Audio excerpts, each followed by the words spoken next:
Hey, what's up? I'm Guy. I'm John. It's our YouTube channel. Subscribe to this channel. We appreciate it if you like this video. Also have a podcast. Check it out in the description. We're proud to be presented by Tito's Handmade Vodka. Go make yourself a cocktail right now. We love Tito's and sodas. Crafted to be savored responsibly. We decided after going to Niners camp and catching some rays on Tuesday and Wednesday, we also caught some strays on YouTube for being too optimistic on Trey Lance.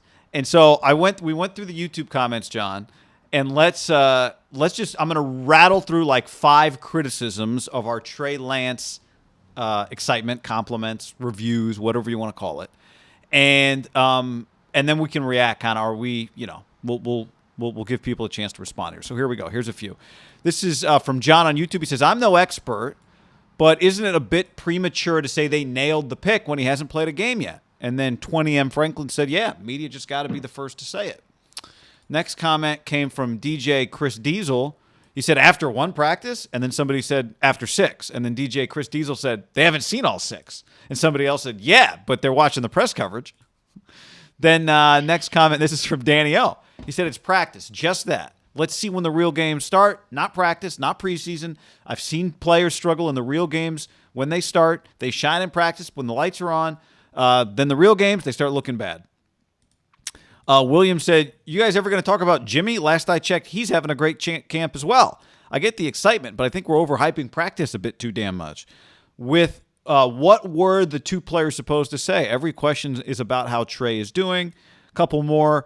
Is this from D Nice? Is this just a hype channel now? LOL. Let's wait for the season to start. And finally, my favorite, John. This one came from James Hatfield, real name on the internet. Always, I got respect for that, no matter what you say to me. The 2 of you are like immature little boys with a shiny, new, and complex toy you can't wait to play with. They mortgage the farm to get him. He has to be the week 1 starter. How about they mortgage the farm to get him? Don't fuck up his development by rushing him. Don't get mad at me for the cursing on that one, people. This was in the thing. The 2 of you rah-rah boys should dial it down and let an NFL coaching staff build a pro-level foundation under him. Okay. So there's some of the I think heat. you know when our pod, you press play, you just always got to be ready to tell the little kids in the back of the car you're bust. Listen, I have been as outspoken as anyone that has ever worked in football. How big of a joke I think late round picks are. Now, granted, I was a media guy that happened to work in football, and now I'm just back to talking. Like I wasn't like a Mayock that always just, or even Daniel Jeremiah or kind of like true scouting. I find a lot of it stupid, and it's why I will never acknowledge and below like 5th, 6th, 7th round picks, because I've seen it so many times. Exactly what one of those commenters said. It happens all the time. OTAs. Oh my God, look at this guy's speed. I think my first year in Philadelphia, Brett Veach had fought for this like undrafted free agent from Mississippi, and he had a couple like pick 6s and pick balls off, and it was like, did we get Ed Reed as an undrafted free agent? I don't even know if the guy made it to the first preseason game. Things happen fast with no-name guys. That is not the case with high-round picks because, 1, they were drafted highly for a reason. They have infinitely more talent typically coming out of college, right? And 2, they are immediately usually they're thrown in with other good players. So part of the problem with like Niners are a bad example because all their young guys are kind of mixed in with other like their 2 rookie corners like cover their star receivers, right? So it's like, but on a lot of teams, your 7th rounder might be going truly with the 3s. So if you have a 7th round linebacker and he picks off your 3rd string quarterback, like sometimes it's like, it was a good play. Like you're doing the right thing, but I don't know what to make of it. That doesn't parallel this situation. Now, big picture, I do agree. Like he has not. Your point the other day was they just leave practice going, we feel pretty good about it. They're not anointing him as like he's an all rookie player. He's going to win us 12 games. They don't know, but as of sitting here right now, August 5th, it's not even close. I think comparing the 2 guys, he's better than Jimmy Garoppolo. He's not better than him in a game yet. They haven't played in a game. But in the practices, he's way better. Like that's happening. We're watching it. Quick interruption to tell you to click on DraftKings in the description and use the promo code HAM. And if you want some meat, butcherbox.com/ham down below. Free lobster tails and ribeyes. That's it. That's the final point of this conversation. And an added element is his immense physical gifts that Jimmy does not possess. Right? Like, that's the elephant in the room. Like, he does things that we'll see if they translate to games. I think back to going, like, you and I are not two guys like, we just attended our first NFL practice. Going on a decade plus, we rattled them off the other day, the amount of star rookie young guys seen pop and not pop. Like, I think we have a pretty good Rolodex now to be like, I remember seeing Khalil Mack, and thinking like, is this it? Now he just like, you felt him more in games. Remember in that first year he had like 4 sacks. Amari was kind of the opposite. You're like, damn, fucking Amari is sweet. Amari is sweet. Haberman's calling him Hall of Famer. I didn't even think it was that crazy. I thought he was like Jerry Rice, Marvin Harrison. Yeah. Now Cowboy fans will tell you he's actually been playing pretty well. I saw he's like been a star at camp, but I wouldn't give up on your Amari. No, I won't. But the point is, this is not. I just don't think we're coming out of pocket on this one, given what we said. Besides the hype, no cap. Yeah, no cap. Keep it 100. Keep it a buck. That it's warranted. I truly believe it's warranted. But the hype turns into fluff if you don't produce. Like, this is a bottom line business. And if he's named the starter and they blow the Lions game, he'll get destroyed. Like, that's the way the world works. Well, part of this is, I think, first of all, I got all those comments, this is part of the fun of all this, is that we go back and forth with varying opinions, because there's not a lot of really evidence of anything other than what we've seen when we go to a camp, right? These are not widely available things that he's a part of. And it feels like, to some degree, after watching a couple of days, and there are other members of the media that have seen more days than us, but after the 2 days that we saw, and we watched him a little bit OTAs too, but after the 2 days of camp that we saw, both with pads, I walk out of there feeling a little bit like we know a secret that not everyone knows, but then it turns out you turn on the TV and you go on the internet and a lot of people know about it because a lot of people are talking about it. Now, not everybody's seen it yet. And I think that's a lot of where I come from on this, and I think you too, is, hey, we're telling you what we see, and we think it's what you're about to see too when you see him soon in a preseason game. Now, will it look as good as a preseason game? I don't know what it's going to look like in a preseason game. It's why I've said, when we start talking about this Jimmy versus him week 1 thing, it's if he's doing anything close to what he's doing in a preseason game that he's doing in the practices, then there's not much of a debate. But I think what gets people hung up is that so much of quarterback projections is talking about their ceilings. Like Mahomes 2.0, right? Benjamin Albright tweeted that somebody who was at a Niner practice told him that's what it was. And so I think it's easy then to come and say, hey, this is over the top. So let's just talk about his floor. Forget about his ceiling for a second. Let's talk about the floor for Trey Lance. And I think his floor, this is why I said yesterday, and I've said for a couple days in a row now, the consistency with which he uses the available weapons to him is more impressive than the splash plays that he makes with his extreme skills. The consistency that he is using that arm for good with, that is on-target throws, 8 yards down the field, 10 yards down the field, not just 30, 40, 50-yard throws. The stuff that's not the ceiling plays, that's the stuff that, to me, has him on track to become the starter of this team ASAP. I think a good example is, we talk a lot about Josh Allen, and so does a lot of people, right? He's become a star in the league. My cousin John forwarded me, I think Ray Lewis has a Periscope show. Like, he just does takes on Periscope. And Peyton came on it. And Ray asked him, like, who are his favorite quarterbacks to watch. And he's like, I got 2. Obviously, Mahomes. I love – he's like, I like Josh Allen a lot. And if you look at Josh Allen's 2019, like, it felt like he hit in 20, right? 37 touchdowns, 10 picks, and just looked like a top 5 quarterback in the league. But the year before, actually, he started hitting his floor. You're like, he's still got a long ways to go. 20 touchdowns, 9 picks. They go 10-6. And he was doing stuff like every other week. You're like, holy moly. And he was and I say this all the time about Herbert. Now that I've done a lot of research and watched Trey Lance, these guys were way ahead of Josh Allen coming out. Right. But the one thing Josh Allen hung his hat on that Chris Mortensen talked about was, like, back when he had that tweet, or was it Schefter, that this guy's going to be the pick. Because the physical gifts were like, he could throw the ball from, end zone to end zone. He was fast. People loved him. But this is an underrated thing. And you and I were talking about this before we hopped on. Chris Sims, who talked to our guy, Ty Dunn, who wrote an article that's really good on Trey Lance. And Chris Sims was just adamant that, like, one, obviously he didn't know. And two, like, I disagreed with the pick. I would not have done that. I think, and he was wrong on this, he would have been there at 12. He wouldn't have been there at 12. But that's just what he said. And he just didn't think he was worthy of the pick. Here's the problem for us on the outside, which is basically everybody beside team executives and coaches. I'll never forget talking to a buddy on the Eagles.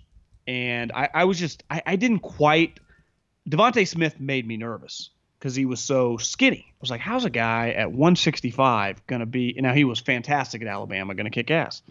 And he's like, well, if you rewinded a year, when Judy and Ruggs came out, both of them to a man, without question, when you said, who's the best? Because obviously we knew Waddle and Smith were good. So it was like the four of them. Just two of them happened to go back. And it was like, who's the best guy in the room? Receivers usually a cocky. Neither of them hesitated. They both said Devontae. This was a year ago before he had his Heisman year. And then obviously everything that happened, he was the leader captain of the squad. He is beloved. So if you're like, you nitpicking, and his whole point was, John, he's been playing at this weight since he was 1. Like, this is his size. He's a slimmer guy. He can do it. But what separates Devontae, and I'm talking to buddies, I know he's hurt right now, but they're like, God, he's just so professional. He's so serious. We don't know the person. And having just the 1 year of truly college scouting, like every day going in, I did some schools when I was working in the office, but there's nothing like going in every day to a new school. And you're basically, you're not really scouting players, you're scouting people and the way people talk about guys. So if I walked into BYU, and I'm sure this happened to Adam Peters, and they said, Fred, at the time, I think Bronco was still there. If Bronco said, I've been a part of this program for decades, he's one of the highest level guys I've ever been around. He's one of the smartest. We have a high character program, and he's as near the top. I would swear by him as a human being on and off and you start saying all these things, you're like, oh my God.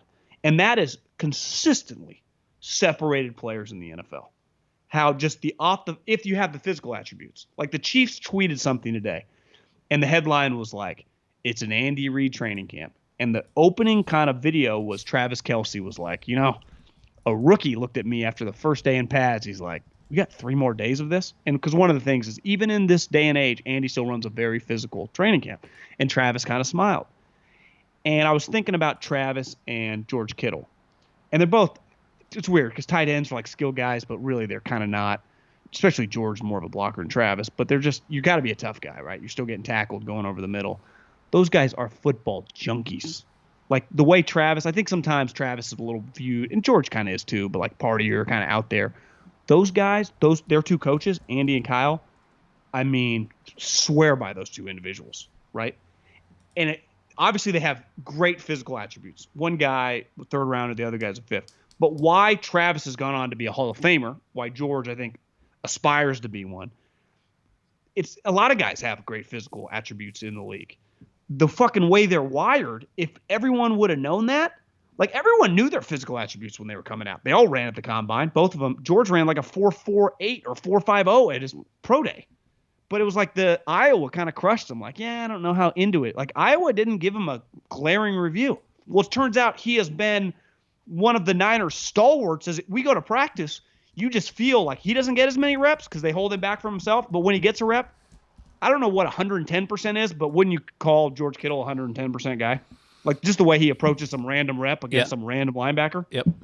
Like you can't fake all this shit. So it's like being around Trey, reading some of this Peter King, like he's bringing things to the team that you couldn't have known just when me and you watched him run around North Dakota State, which looked good, right? Yeah. Well, Schefter said today on ESPN something similar to what I said the day after the draft, after I talked to somebody with the Niners who said, yeah, we were able to do – we feel really good about how smart this guy is. We think he's extremely bright.